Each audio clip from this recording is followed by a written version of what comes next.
পরাজয়ের ভিত্তিতে বাংলাদেশ ফুটবল দলকে অনুশীলন করতে দিচ্ছে না ম্যান ইন ব্লুরা। শিলংয়ে হামজাদের আটকাতে এবার ভিন্ন পথ বেছে নিল দেশটির ফুটবল নিয়ন্ত্রণ সংস্থা। প্র্যাকটিসের জন্য মাঠ দিচ্ছে না, হোটেলে রুম দিচ্ছে না, এমনকি রাখা হয়েছে নানান অব্যবস্থাপনা। ম্যাচের আগে জামাল তপুদের মনোবল নষ্ট করে দিতে ভিন্ন প্রথা অবলম্বন করছে স্বাগতিকরা।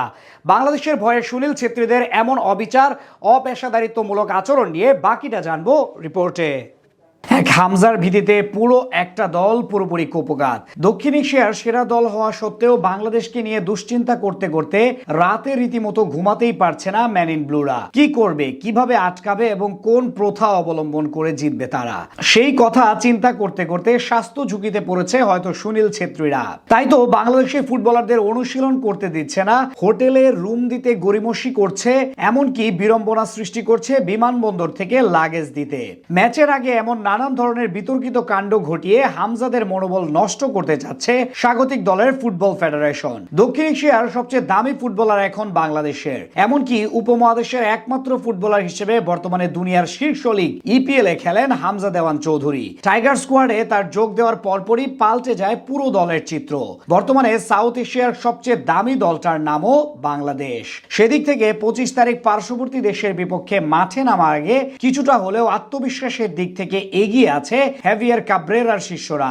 বাংলাদেশের এমন ভালো সময়টা সহ্য করতে পারছিল না ম্যান ইন ব্লুরা। নিজেদের মাটিতে সব ধরনের হাতিয়ার ব্যবহার করে হলেও পরাজয় এড়াতে চায় দলটার ফুটবল নিয়ন্ত্রণ সংস্থা। সেই চিন্তা থেকে একের পর এক অপেশাদারিত্বমূলক আচরণের বহিঃপ্রকাশ করছে শিলংয়ে জামাল ভুঁইয়া, তপু বর্মনদের সাথে। বাংলাদেশের ফুটবলারদের সাথে প্রথম অগ্রহণযোগ্যমূলক আচরণ শুরু হয় কলকাতা বিমানবন্দর থেকে। গত পরশু ঢাকা থেকে কলকাতা হয়ে শিলং পৌঁছায় খেলোয়াড়রা। শিলংয়ে পৌঁছানোর পর জানা যাচ্ছিল না তারা কোথায় অনুশীলন করবে।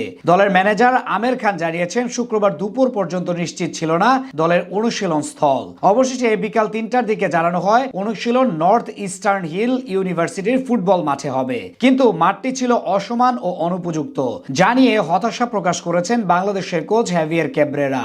অথচ সুনীল ছেত্রীরা গত 4 দিন ধরে অনুশীলন করছে ম্যাচ ভেন্যুতে।